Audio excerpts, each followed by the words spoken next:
You know that feeling when you watch a pro golfer swing? It looks absolutely effortless, just so smooth, yet it's so incredibly consistent shot after shot. It really does seem like magic sometimes.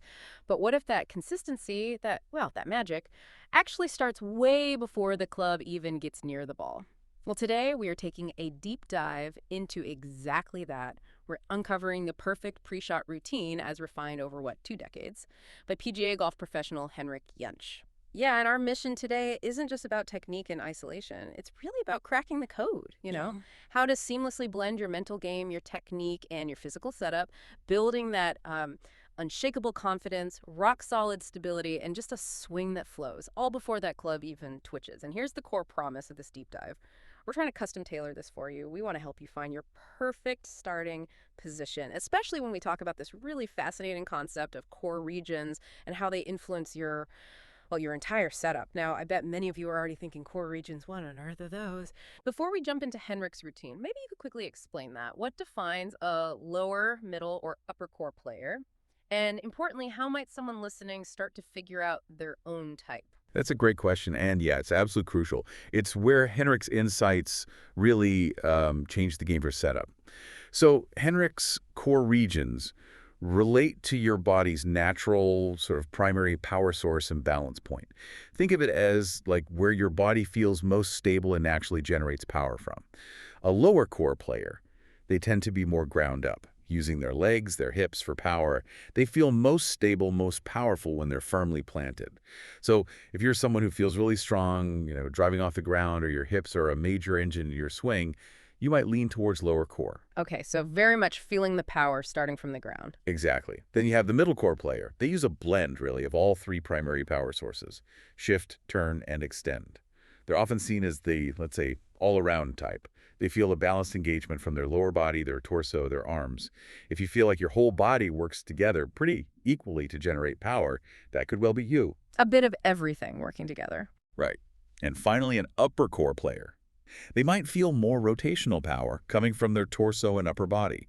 They often have this real sense of coil and extension through their chest and shoulders. If you feel very torso-driven in how you deliver power, or maybe you just have a lot of natural upper body rotation, that would point towards upper core. That's a fantastic distinction. So, okay, while a full assessment probably needs an instructor, you can start by noticing where you naturally feel your weight and drive during maybe simple movements, or just where you tend to feel the swing coming from. Precisely. It's a starting point for self-awareness. And we'll show you how each core type then influences the exact setup. Yeah. You're going to walk away with actionable insights step by step, plus some surprising facts and specific adjustments for different body types. Okay, let's get into it. Right. Henrik Jentsch has truly distilled this preparation into a repeatable system. He starts with something he calls the thinking box. The thinking box, okay. Yeah, it's a designated space, roughly 3 to 4 meters behind the ball. This is where your mental prep really begins. And there's a specific breathing routine for when you're in that box, right? There is. As soon as you step in, it's a slow inhale through your nose. You draw the breath deep, really deep into your diaphragm, like you're filling your belly. Then you exhale through your mouth, but for twice as long as you inhaled. Twice as long on the exhale. Sounds simple, but I imagine under pressure, that's maybe the first thing people forget. Absolutely. It's so often overlooked, but honestly, it's where top players gain a real edge. That breathing technique has a crucial purpose: release tension, sharpen focus. It's about, training your mind, just like you train your swing, making sure you're present, calm, ready to execute instead of letting anxiety creep in. Okay, mind prepped, centered in the thinking box. Now it's time to pick up the club and start aligning. You mentioned holding it with the right hand first, about 45 degrees to the ground. Yes, that's the starting point. And this is where it immediately gets interesting and personalized for you listening, because the club face alignment actually varies based on your core type. Already, wow. Yeah. So if you're a lower core player, you'll want to align the club face slightly closed. Okay. For a middle core player, it's neutral, straight at the target. Makes sense. And if you're an upper core player, your club face will actually start slightly open. Slightly open, okay. Why the difference there? Well, it isn't random. It sets the club up to match how your specific body type naturally wants to release and square the face through impact. It's presetting the optimal delivery. Wow, so that core type thing really influences something as basic as club face alignment right from the start. That's probably a revelation for a lot of golfers, especially those maybe fighting a consistent draw or fade without realizing their setup is fighting their natural movement. It can be, yes. A real light bulb moment sometimes. And for targeting, you mentioned Henrik emphasizes using the shaft of the club, not the club face, to connect the ball with the target line. Why the shaft specifically? That's a great point. Many golfers just instinctively aim the club face. Sure. But that can easily be misaligned, even by a degree or two without you realizing it. Using the shaft, it just provides a more consistent, stable visual line from the ball right to the target. It simplifies the process, removes a variable that can cause aiming errors before you even think about swinging. Okay, simplifies it. Good. Then you choose an intermediate target, something small, specific, maybe 30 to 50 centimeters in front of the ball. Could be a discolored blade of grass, a tiny piece of dirt, anything really. That little spot just in front of the ball. I've seen pros do that. Exactly. And that intermediate target is really strategic. It makes it so much easier to then position your right foot at a precise 90-degree angle to your target line. Placing that right foot correctly, that helps you establish the ideal distance between your body and the ball. It's like a critical pre-decision for your whole setup. Creates a consistent anchor point every single time. Okay, mental game set. Target locked in using the shaft and that intermediate point. Now, the next crucial connection, the grip. Henrik has some surprising insights here too, doesn't he? Especially linking it back to our core type. He certainly does. And he starts this with the right hand first, you said. On the front of the grip, almost on the shaft, at that 45-degree angle. What's the thinking behind that initial right hand placement? Well, that initial position, it's key because it helps you maintain an open view toward your target. You can clearly see your line, your intermediate spot. Then the left hand comes onto the grip. And this, again, is where it gets specific to your core type, the V shape, the one formed by your index finger and thumb. That varies based on your natural power delivery. Okay, how so? Right. So for a lower core player, which we'd call a strong grip, the thumb is positioned more to the right side of the grip. The V point's well outside your right shoulder. Got it. Strong grip, V outside the shoulder. For a middle core player, that's a neutral grip. The thumb is just slightly right of the center line, and the V points roughly towards your right ear, or maybe somewhere between the shoulders and right ear. Neutral V towards the right ear zone. Okay. And for an upper core player, that's a soft grip.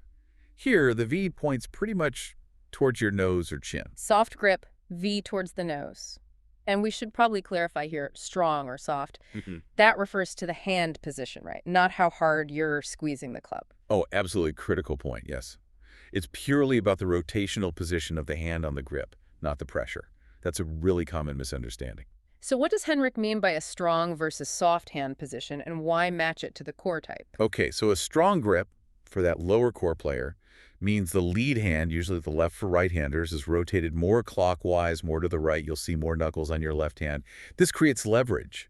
It facilitates a more powerful, often more natural release motion for someone whose power comes, from the ground up. Okay, leverage for the lower body drive. Exactly. Conversely, a soft grip for the upper core player has the hand rotated less, more counterclockwise. This promotes a more controlled, maybe finessed release that complements a more rotational, upper body-driven swing. It's all about optimizing your natural mechanics. Matching the grip to how your body wants to work. Makes sense. Right. And after your left hand is set, there's this unique step. You briefly take your right hand off the club. Really? Take it off. Just briefly. But here. Then you bring it back onto the grip from the right side. And again, how it goes on is tailored to your core type. Interesting. Why take it off and put it back on like that? It allows the left hand to fully settle, to establish its ideal position independently without any influence from the right hand yet. Then the right hand comes back to complement it perfectly. So if you're an upper core player, you place your right hand more on top of the grip relative to the left. On top for upper core? For middle core, it's more side on. Side on for middle. And for lower core, you place it more under the grip. Under for lower, okay. And he even mentions in-between options, like side on top or side under, for those who might feel they're a blend or fall between categories. Very nuanced. And then comes what Henrik calls the money grip. Yes, the money grip. You place your right hand according to your core type, closing it snugly over your left thumb. The key feel here is the index finger and thumb of your right hand forming a small pinch, almost like, as he says, you're counting money. That's a great visual. Really makes you think about the importance of this connection. And it hammers home his point. If you have a good grip, you can play great golf and make a lot of money. It's memorable, isn't it? And here's a fascinating bit on grip pressure that ties right into this. Tour players. They typically apply about 80% of their grip pressure with their left hand, their lead hand. 80%. Wow. Yeah, and only about 50% with their right, the trail hand. Beginners, quite often, do the exact opposite. They strangle the club with their right hand. Trying to steer it. Exactly, squeezing way too tightly, which leads to tension, loss of feel, and yeah, lots of mishits. They're trying to control it with the small muscles instead of letting the big muscles do the work initiated by the grip structure. Okay, so we've nailed the mental prep, established our perfect core-type grip. Now let's ground ourselves, literally, looking at the stance. How does Henrik approach building that rock-solid foundation, starting, again, with the right foot? That's right, back to the right foot. You align it center with the ball, keeping that foot 90 degrees to your target line. This is the bedrock for establishing your ball position, whether it needs to be forward, middle, or back in your stance for that particular club. And adjusting distance is simple from here. If you feel too close, just step slightly back with both feet. Too far, step slightly forward. Simple, but absolutely critical adjustments for consistent contact. Got it. Then the left foot comes into play. And I'm guessing, core-type specific again. You guessed it. The precise positioning of the left foot varies. How much space are we looking for between the heels for each type, and what's the purpose behind that spacing? Yeah, what does it achieve? Okay, for an upper core player, your left and right heels should be almost touching, or very close. This promotes that tight rotational coil they rely on. Heels close for upper core rotation. For a middle core player, you'll want about 1.5 ball widths between your right and left heel. That creates that sweet spot, feels balanced, stable, but also ready to move dynamically. 1.5 balls for middle core balance. And a lower core player will have about 3 ball widths between the right heel and the left heel. This provides a wider, much more stable base to support their powerful ground-up force generation. 3 ball widths for lower core stability. Okay, what about aiming the feet relative to the target line? Parallel, open. Generally, the feet aim parallel or slightly open to the target line. Just for context, the PGA Tour average aiming is around 11 degrees open. The LPGA Tour is about 10 degrees open. So slightly open is common, even at the highest level. Yeah, for many players, that slight openness helps achieve a cleaner path into the ball and more consistent contact, particularly with the driver. Right. With ball position and foot alignment set, now we determine the stance width. This is really your balance and power base, isn't it? Absolutely. And after you complete that initial foot positioning we just talked about, you'll probably feel a slight natural weight shift onto your right side as you settle. That's normal. Okay.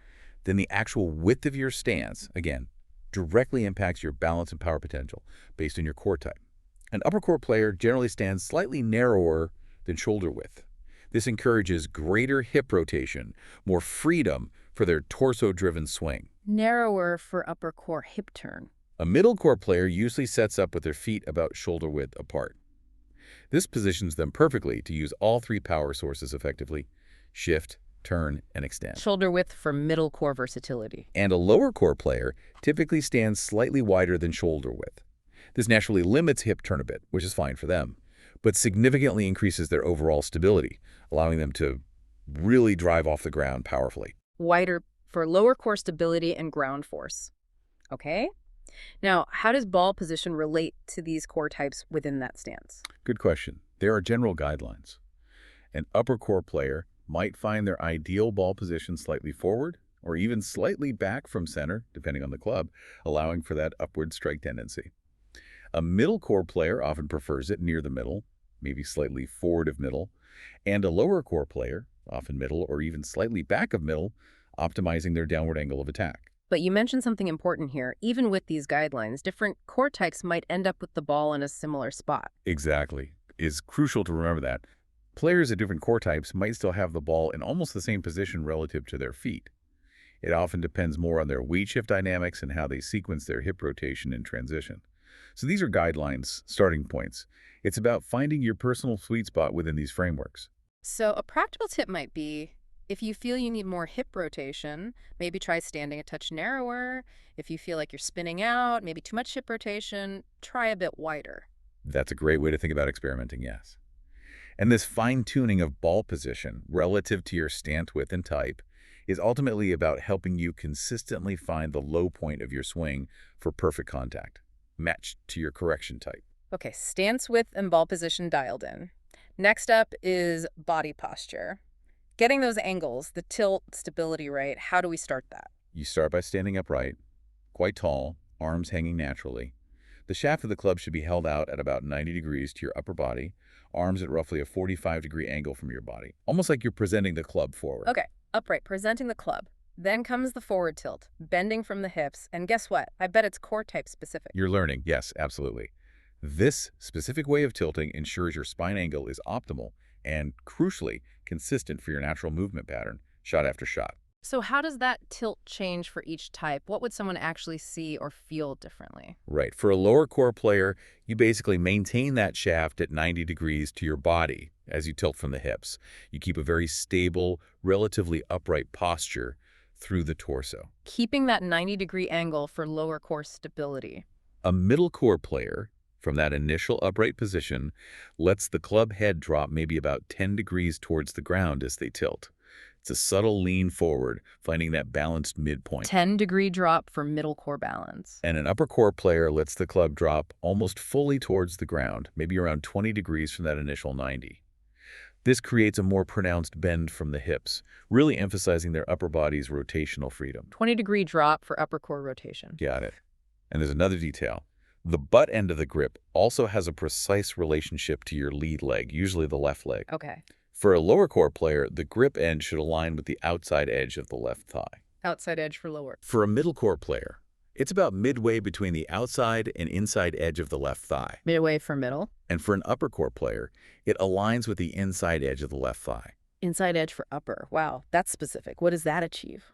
It just fine-tunes your arm hang and ensures the club is positioned correctly relative to your body center for your specific tilt and swing style. It puts everything in the right place to start the swing. And then finally, there are the shoulder tilt adjustments towards the target. This is really important. Shoulder tilt. Okay. An upper core player will typically have their left shoulder slightly above the right, setting up for that more upward strike and free rotation. A middle core player will have their left shoulder just slightly higher than the right, fairly neutral, balanced. Yep. And a lower core player, their right shoulder will be noticeably lower than their left. This creates that distinctive reverse K posture you sometimes see. It prepares them for that powerful, stable drive off the trail side. That reverse K look. I know exactly what you mean. Okay. Body is in position, feels balanced, stable, and aligned for our core type. Now, the final moments before pulling the trigger. Swing preparation and execution.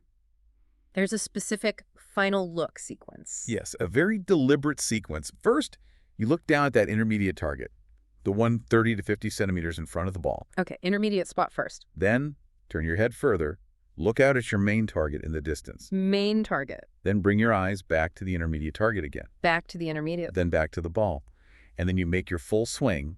It's designed to be a rhythmic, committed sequence. No hesitation. Intermediate. Main intermediate ball swing. Got it. And throughout that swing, you need to maintain balance through 3 distinct phases. 3 balance phases. Yes. First, static balance before the swing. A stable, quiet stance. Totally still. Second, dynamic balance during the swing. That means smooth weight transfer, powerful rotation, but without any loss of stability or falling off the shot. And third, static balance again in the finish. You should be able to comfortably hold your finish pose for, say, 1 or 2 seconds.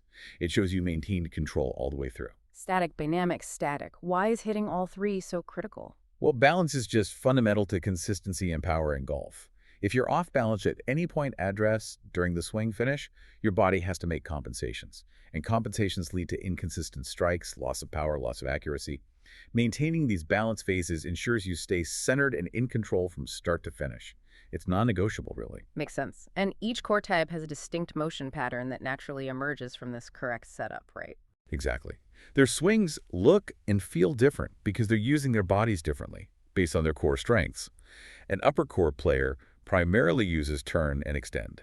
In the backswing, they turn, then shift just slightly onto the lead leg, often keeping the hip slightly closed. Then it's a powerful full turn through and upward extension. They tend to have the most upward movement through impact. Think coil and uncoil vertically. turn and extend for upper core. A middle core player uses shift, turn, and extend. In the backswing, they shift slightly away from the target and turn. Then they shift back onto the lead foot, again, maybe slightly closed hip, before turning through and extending. It's a moderate amount of upward movement, blending all the elements. Shift, turn, extend for middle core, balanced. And the lower core player predominantly uses shift, shift, and turn. They shift onto the trail side in the backswing. Then they shift powerfully onto the lead side, often with a slightly closed stance feeling, really driving weight into that lead leg. Then they turn hard towards the target. There's only slight upward movement here. Their power is very much a horizontal drive and rotation. Shift, shift, turn for lower core, ground force. Very distinct patterns. Very distinct. Yeah. But here's something universal, regardless of your core type. Okay. The sequence of the hips is always the same for everyone. Shift first, then turn, then extend. That order is the engine of an efficient swing. Shift, turn, extend, the universal hip sequence. Good takeaway. Exactly. And one more critical technical note. This is about the kinematic sequence, the order body parts fire in the downswing. It should always be hips first, then shoulders, then arms, then finally the club. Hips, shoulders, arms, like cracking a whip. Precisely like cracking a whip. You start with the big muscles, the hips, transferring energy sequentially up the chain to maximize club head speed and control. And, crucially, the turning and extending phases we talked about. They must be completed by the time your lead arm is parallel to the ground on the downswing. By lead arm parallel, that early. Yes. If those phases happen later than that, it's simply too late for optimal power transfer and control. You'll leak speed or lose accuracy. It's a key checkpoint. Wow. Okay, that's a really important technical point. Now, quickly, how does this routine adjust for the longer clubs? Driver, fairway woods, hybrids. You said the routine we walk through is mainly for irons. That's right. It's the base for irons. The key difference for the longer clubs is pretty simple. It's mostly about which part of the club you align with your right foot, which then influences your ball position. Ah, okay. So how does that work? For your driver, you align your right foot with the center of the club face, not the ball itself. This naturally places the ball much further forward in your stance, often off your lead heel or even big toe. This helps you hit up on the ball, which is what you want with the driver. Right foot to center of dragger face, ball forward. Got it. Fairway woods. Same method, aligned right foot to the center of the face, but the ball will naturally be slightly less forward than with the driver. Still forward of center, though. And hybrids. Hybrids are similar again, but the ball position ends up just slightly more forward than where you'd play your long irons. Allows for more of a sweeping action. Maybe a slight downward strike is okay, too. So the core routine stays the same. The setup principles are consistent. You're just making a small tweak in that initial right foot alignment based on the club, which automatically adjusts the ball position. Exactly. It keeps your overall setup incredibly consistent across all clubs while still allowing for those subtle, necessary changes each club type requires.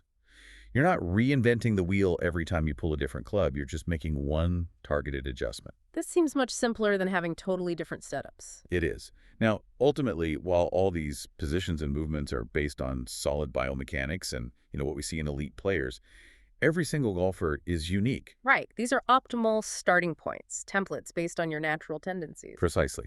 And we absolutely encourage you listening to make small adjustments. Feel it out. Tweak things slightly to suit your own specific core region, your body type, your flexibility. The setup has to feel comfortable, balanced, and powerful for you. It's not rigid dogma, it's a personalized framework. That's the perfect way to put it. Because the overarching goal of this whole routine is consistent for everyone.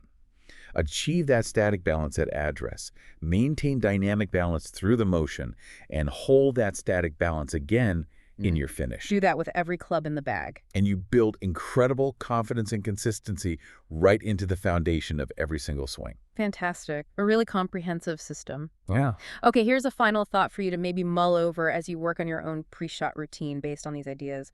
How might really understanding your own core region, how your body naturally wants to create stability and power?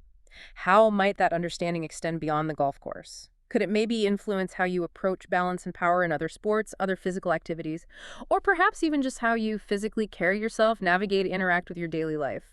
Something to think about.